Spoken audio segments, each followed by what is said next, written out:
Hey everyone, welcome back to my Let's Play through of 9 Hours, 9 Persons, 9 Doors.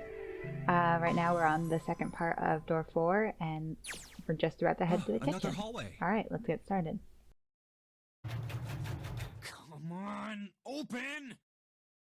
It's not going to open because you rattled it, you know. Damn it! Look over here! Elevators. And the buttons? Of course they don't work. The power must be out here too, just like by the staircase. That leaves this door. Well, looks like we don't have any choice. Yeah. Sure does. Well then, let's open it. Alright, here I go.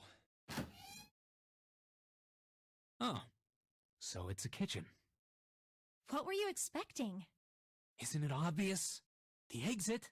I was hoping this would be the way out of here. You really think it'd be that easy? Yeah, I know. Still. If we can just get through this door, we should come out on the other side of that grate we saw earlier. Why wasn't that voice acted?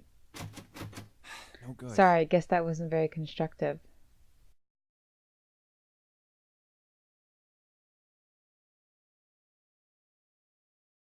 Anyway, let's take a look. Hey! What's that? Huh? Oh yeah, I guess I forgot to tell you. I found this a little while ago. It's a map of the B deck.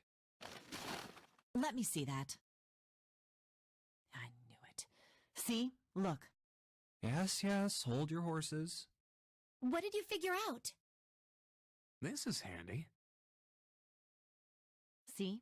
We came in here. Now if we go out there, then we'll be on the other side of the grate. How about that? She's right. We can get out through there. There we go. Here, you can have it back. Thanks. There's a card reader on the right side of the door. And that means the key card is somewhere in here, right? That seems the most likely. Alright, we know what we need to do then. Let's get moving. First off, I say we split up and look for clues.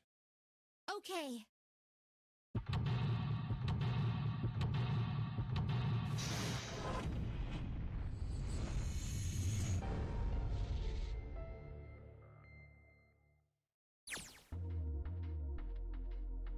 Alright, on to part 2. A voucher. It says, Appetizer 9, Meat Dish 10, Soup A, Seafood Dish F. Those are 9 plates, look pretty expensive. They're plates for appetizers. Remember, appetizers usually come on square plates. Okay, well excuse me, princess. That's just mean, for no reason. She was giving you helpful information. 10A, 10,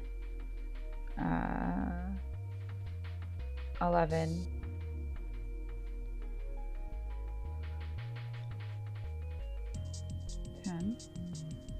Yeah. If you flip these over, they look like caps. The middle is super deep for a plate. They're soup plates. They're made that way so the soup doesn't spill. If we ever get out of here, you should treat yourself to a nice dinner out. What makes you think a poor college student has the money to do something like that? I think there are 15 of these plates. I'm assuming they're for seafood. How the hell can you tell? They look just like any other plate from the 99-cent store. If you ever take a lady out to dinner, you're going to embarrass yourself. I feel sorry for June. What? Why the hell are you bringing up June? The lady doth protest too much, methinks. You're not terribly subtle. There's a bunch of little wavy ridges on this plate. Those plates are for serving meat. Ugh, you really are ignorant, aren't you? Come on, it's not like I need to know this crap. Jeez. Okay. Wow. This pot looks like it's made out of silver. I bet drinking tea from this pot would be really yummy. Spending the day off with June, drinking tea. Could such a day ever happen for me? Jumpy? Oh, nothing. We don't really need hot water. so we should get moving on. It's a lot of notes.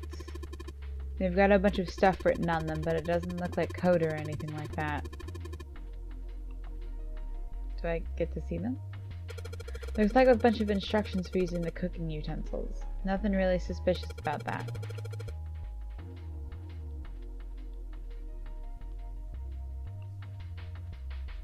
All we got here is pots and a frying pan. Oh, and a pressure cooker. But I guess we could use some of those as weapons. What kind of an idiot are you? You're going to run around holding that thing while you're looking for the dead? Hey man, it was just a joke. Why so serious? Because that was a dumbass idea. Alright, it's going. Do you think that this was a part of Zero's plan? Probably. It's kind of hard to believe that there's a chef on board somewhere.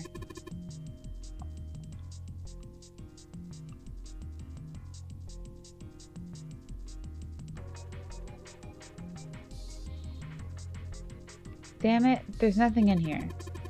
Hey Santa, digging through the trash really suits you. What the hell did you say? Listen lady, I did you a favor. I knew you'd just piss and moan, so I did it for you. Oh my. I don't recall asking you to do anything. I ought to throttle you. Excuse me? Does it feel colder in here? Maybe this table is for preparing food. There are plates everywhere.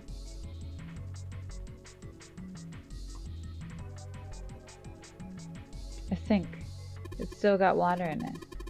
There's a couple of plates in there, but I don't think they're gonna help us much. I don't know what a wheat stone is. A wheat stone? What are you planning to do with that? Aw shit, don't tell me you're gonna try and smash open the card reader. Are you an idiot? If you do that, then we'll never get out of here. Oh. Yeah, I guess that would be bad, huh? This wheat stone's only going to be useful if we need to sharpen something.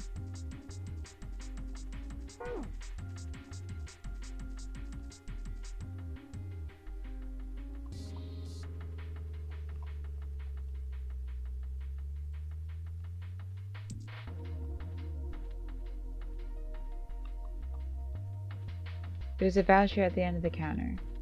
This voucher doesn't match the number of plates on the table. It says appetizer 9, meat dish 10, soup A, seafood dish F. And the plates on the table are 9 appetizer, 16 meat, 10 soup, 15 seafood. Maybe they're using the hexadecimal here. And hexadecimal is... It's a number system that goes 8, 9, A, B, C, D, E, F, 10, 11. You're familiar with base 10, right? That's the normal system with numbers. The base 10 equivalents for hexadecimal numbers would go like this. A equal 10, B equal 11, C equal 12, D equal 13, and 10 equals 16. The 10 becomes 16 in base 10. I know it sounds strange, but you can think of it as just 6 letters added on the normal number system after 9.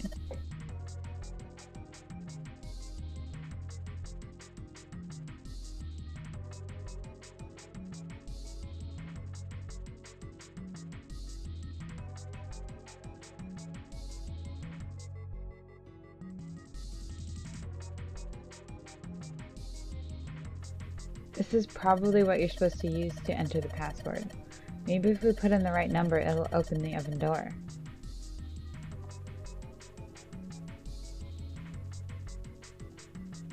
Hey Junpei, why don't you try entering the numbers we found on the voucher earlier? The one that said appetizer 9, meat dish 10, so appetizer 9, meat dish 10, soup A, seafood dish F. Yes. Convert the 10, A, and F to base 10. Well, that's worth a shot. No dice. Looks like that's too many numbers. Okay. Well, that's what I was going to do anyway, so...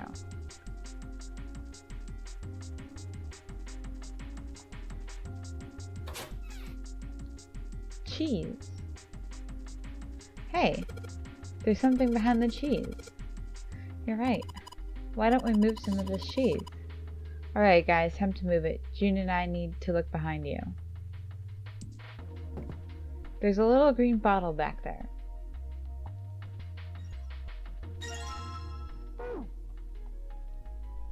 There are a number of cheeses lined up on the shelf. This is Gouda cheese, the most famous Dutch cheese. If you don't cut open the casing, it usually won't go bad. So you can store it at room temperature for quite a while. So we can eat this? Most likely. I'm not hungry at all. I guess it's hard to get hungry in a situation like this.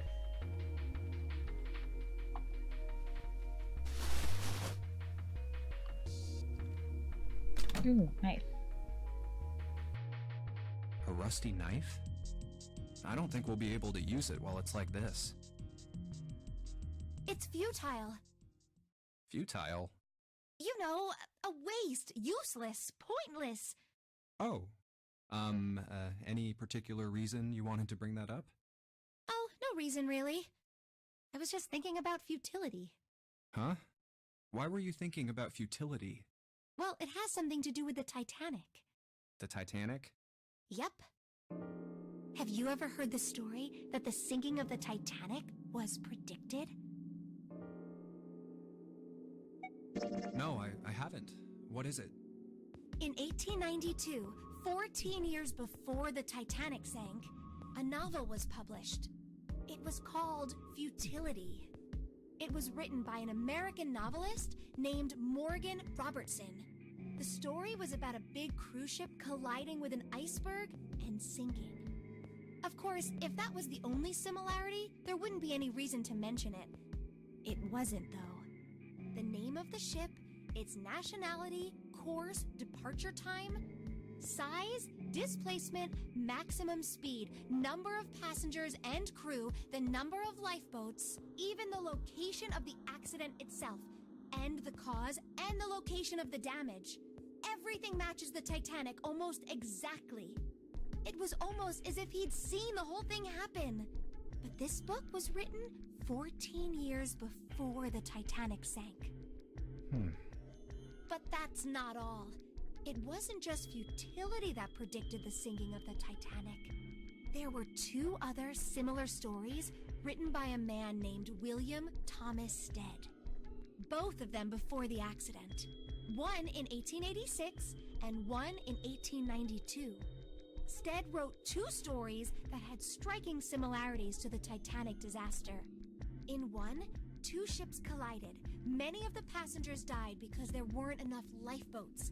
In the other, a ship collided with an iceberg and sank. I don't know.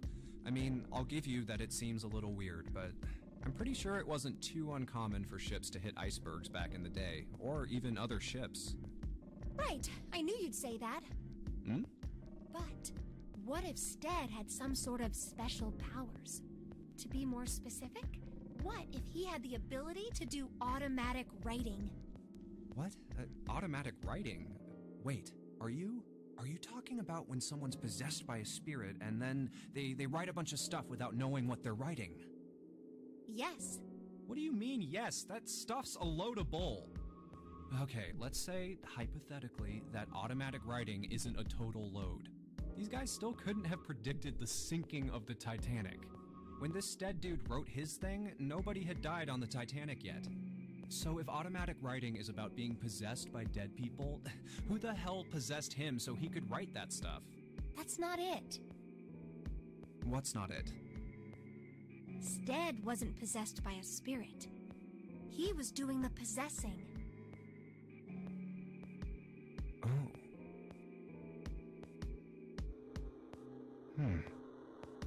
What are you smoking? William Thomas Stead was a passenger on the Titanic. He just wrote down what he saw with his own eyes 20 years before it happened. Well, why don't we talk about this some other time, okay? Huh? But... Come on, let's get back to it. Maybe I'll use the wheatstone to sharpen the knife. Whetstone? Wheat So, the blade of the knife is getting sharper by the second. I should be able to cut something pretty good with this.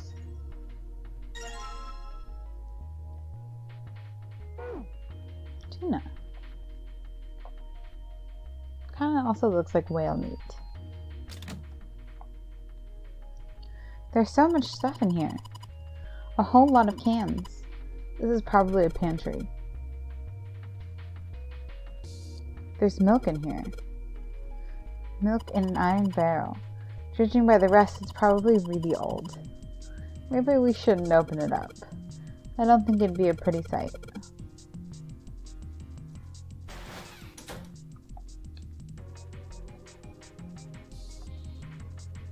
It's a bolt, and it's really rusty. Will this even open? We won't know till we try. Let's give it a shot. Alright, let's see if you're gonna come out. Damn, no dice.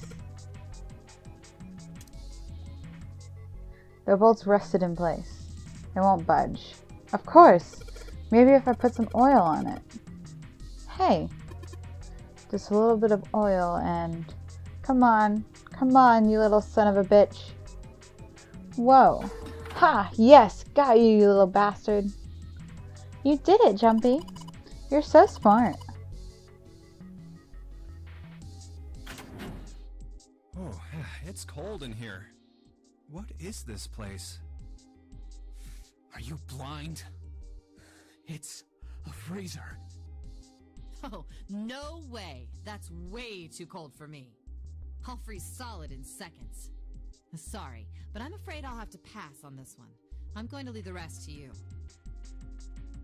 Oh, whoa. It's really cold in here. Hey, you don't need to be in here.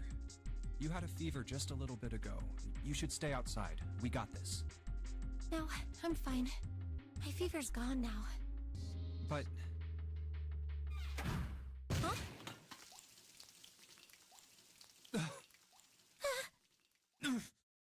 No! Why did it suddenly close? Ah! The knob's frozen! But why? It looks like the pipe next to it broke, and... Hey, Lotus!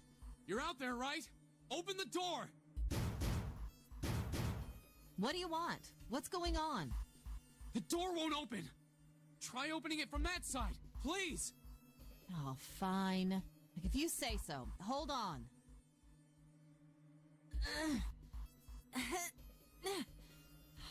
It's no use. It won't budge. You've got more people in there. You figure it out. Oh. God damn it. Anyway, let's find a way out. If we don't get moving, we're gonna be permanent residents. Two heads are better than none. I'm sure we'll figure something out. Yeah, you're right. Let's just take a good look around this room, okay? Right. Alright. There's some frozen meat up there. Looks like pork. Huh? What's this? Looks like a tag or something. Chunk of pork. Everything's frozen in here. It doesn't look like there's anything else interesting.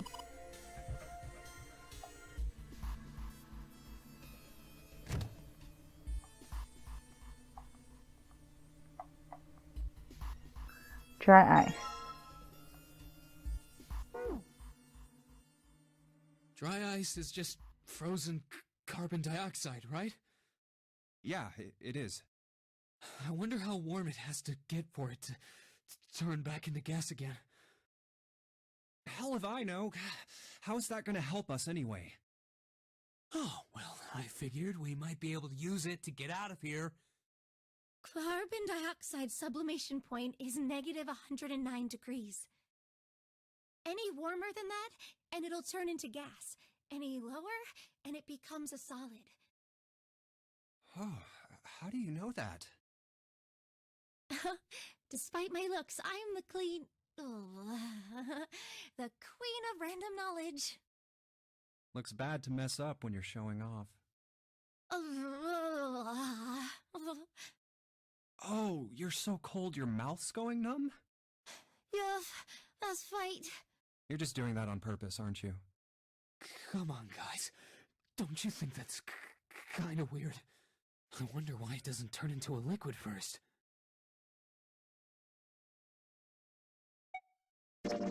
It is kind of weird.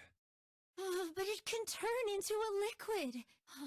Carbon dioxide turns to liquid if you put it under high enough pressure. But at 1 atmosphere, normal air pressure... It won't turn into a liquid, right? That's right. Instead of melting, it'll do what's called sublimating and change immediately from a solid state to a gaseous one. See, that is weird.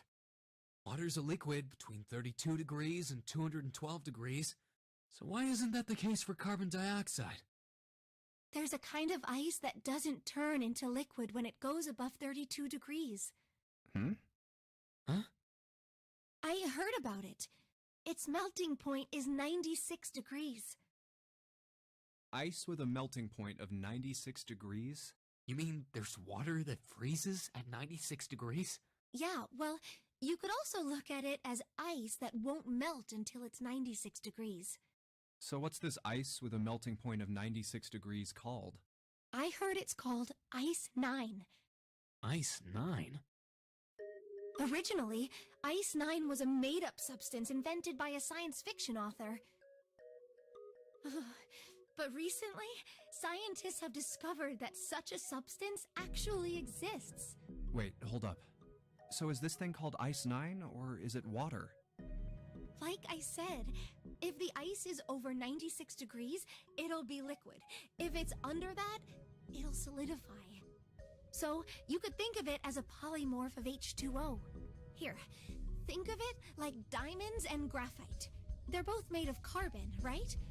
But depending on the structure of the crystallization, the hardness and structure are completely different. So you're saying normal water and this Ice 9 are like that? Yup. Have you heard the story about the crystallization of glycerin? For 150 years after the discovery of glycerin, people cooled it, warmed it. They did all sorts of things to it. But whatever they did, it never crystallized. However, one day in 1920, some glycerin on its way to England by ship was discovered to have crystallized during the trip. Scientists around the world wanted to research this new crystallized form of glycerin and asked for seeds. Oh, a seed is a sample of the original crystallized substance. With a seed crystal, further crystallization of glycerin would be easy. However, something very strange happened. Not only did the glycerin encouraged by seed crystals begin to crystallize, even the samples nearby did, even though they were tightly sealed. And it didn't end there. After that day, it doesn't matter where in the world it is. All glycerin crystallizes naturally when cooled to less than 64 degrees. Before that day, no matter how glycerin was cooled, it refused to crystallize. But once the crystallization had begun, it was almost like... how do I put it? It was almost like all the glycerin in the world was communicating. Communicating in some way that we can't sense. And now it's happening everywhere.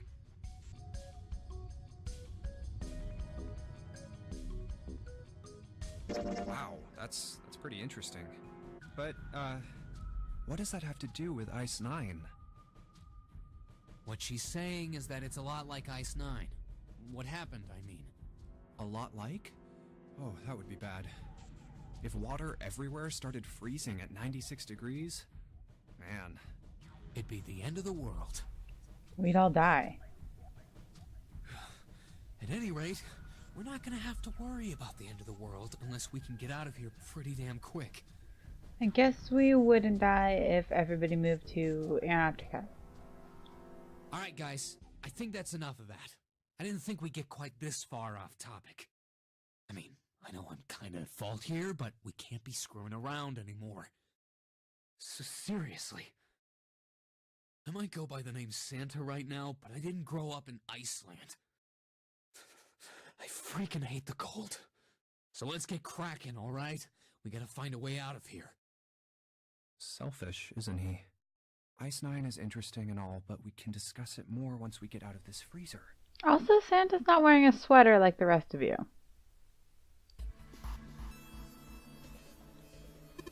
Hey, Junpei. Didn't you find some dry ice earlier? Yeah? There's warm water coming out of that pipe. Warm water and dry ice. What do you think would happen if we put the stuff in a sealed container together? I have no idea. Blow up? Probably? It'll bubble and gas and something like that. Alright. There isn't anything else here that looks useful.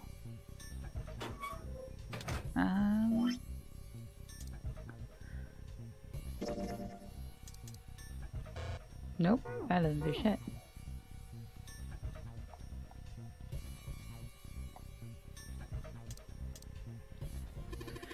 Let's start off by putting the dry ice into the water bottle. But the dry ice is too big. Well, you gotta figure out a way to make it smaller then, don't you, genius?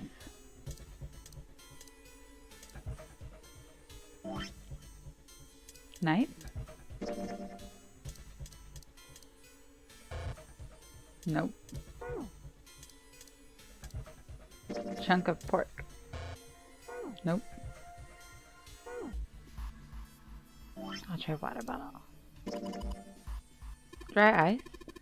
Can't you make that stuff cause an explosion if you seal it in something that's airtight? Explode? Yeah, didn't you do that in school? You should never underestimate the power of expanding gas.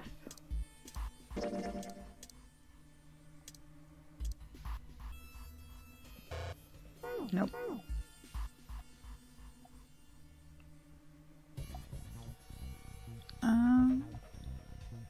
Maybe there's something in here else that I missed. Frozen chicken.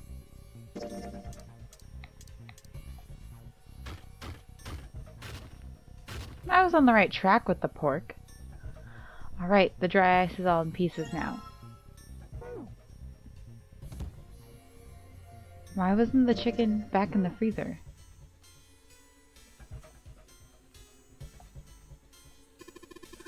What the hell, Junpei?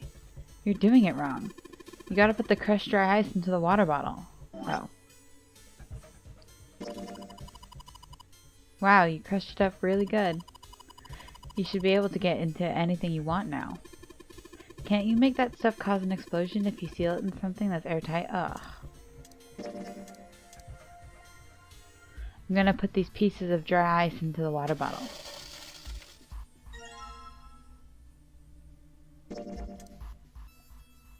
And let's just tie a rope on here.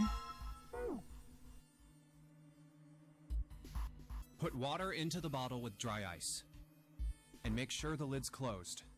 Now I just have to put this makeshift bomb on the doorknob. Alright, that's set. So, what do we do now? We just need to give it a little, tap. The bottle's already about to pop.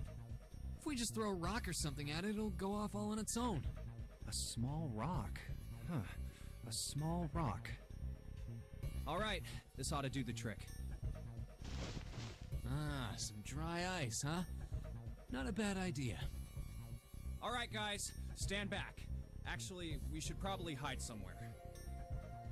Where exactly do you expect us to hide, genius? There isn't really anywhere big enough. Yeah, there is. Look, right here. We can hide in there. Come on, get inside, quick. Alright, here I go. 3, 4, 5. You're counting the wrong way. Oh, oops. That is a really sad excuse for a joke, man. Sorry, dude. Alright, for real this time. You guys ready? Yes, whenever you're ready. Just throw the damn thing. Alright, here I go. 3, 2, 1.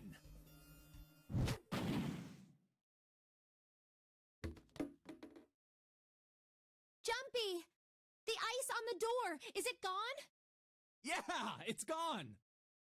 The blast must have shattered it. Yes! Alright, let's see if it opens. Hooray! We're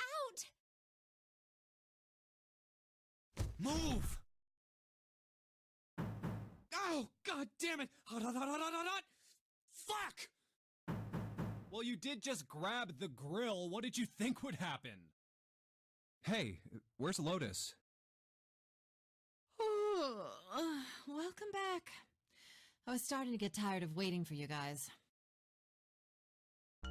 What were you doing? What do you mean, what was I doing? I was waiting. We were gonna die! Oh, yeah? But you didn't. So everything worked out all right, didn't it? But what the hell? Just kidding.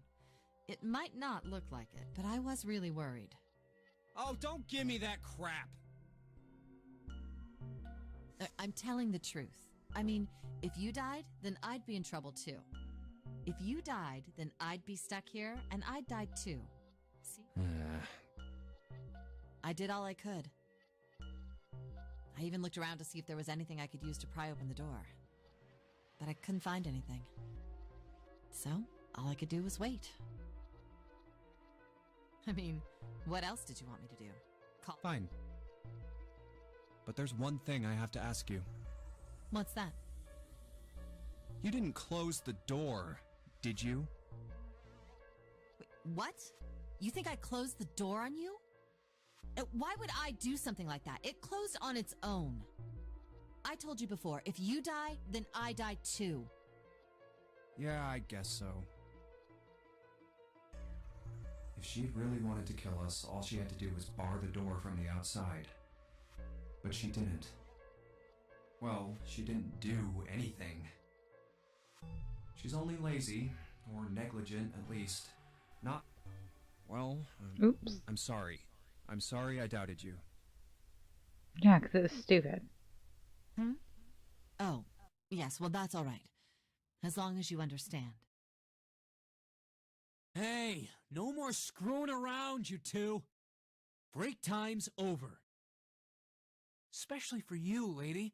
You've just been sitting on that fat ass of yours while we were freezing to death. How rude! I was plenty busy. Yeah. How about you put all that energy into something besides bitching? Let's go. That was a really boring conversation that led nowhere. Why are we suspicious of Lotus? She couldn't do anything. I would also take a nap in that situation. It's really late there.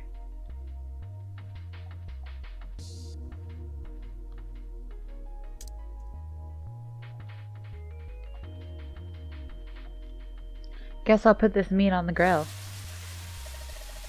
Hey, what are you doing? What are you going to do if the paper burns? Come on, it'll be fine. I mean, it's not like it's gonna burn right away, right? We just gotta keep an eye on it and the paper will be fine. Well, they can argue all they want. I'm gonna keep an eye on this pork. Cool, looks like it's about time. I'm gonna try taking the paper out. Jumpy, be careful. Sweet of her to care, but I know what I'm... Ouch! See? I told you. Hey, what the hell are you doing? Hurry up and take the paper out. It's not coming out. This thing's frozen stiff. I can't get it out. So we're gonna have to cut the meat? Yeah, looks that way. Looks like we'll have to cut that meat to get the piece of paper. Hey, Junpei. Thought you had something you could cut meat with, didn't you? Alright, now that I've sharpened the knife. Yes, I cut the pork. Awesome, Junpei. Now we can cut out the paper. C. So, A equals 10. 11, 12. So 12 plus 10. F is...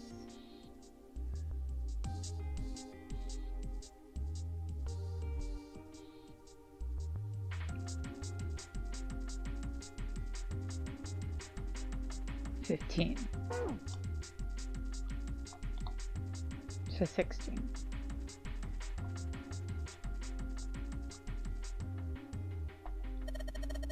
This is probably what you're supposed to do to enter the password. Maybe if we put the right number in, it'll open the oven door. Junpei, maybe the note you found earlier.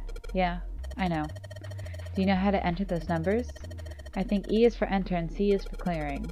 So basically, when I'm ready to submit my answer, I press E. And if I screw up, I press C, right? Lotus nodded. Alright, let's give it a shot.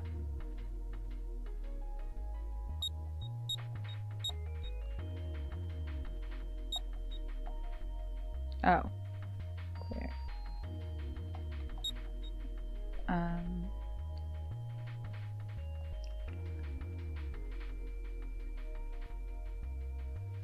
Let's see, 12 plus 16 plus 15?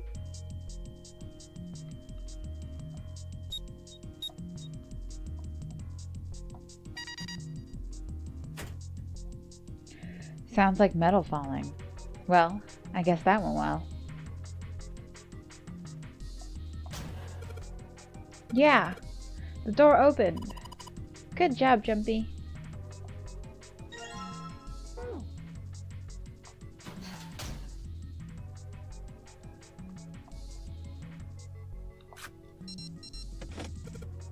Yes, I think it's unlocked now. You did it, Jumpy. Let's get out of here. Yes, let's go. That's too many times.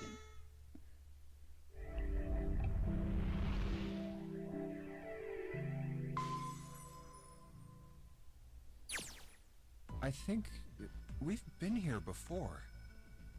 Alright, and this is where we're going to end for today.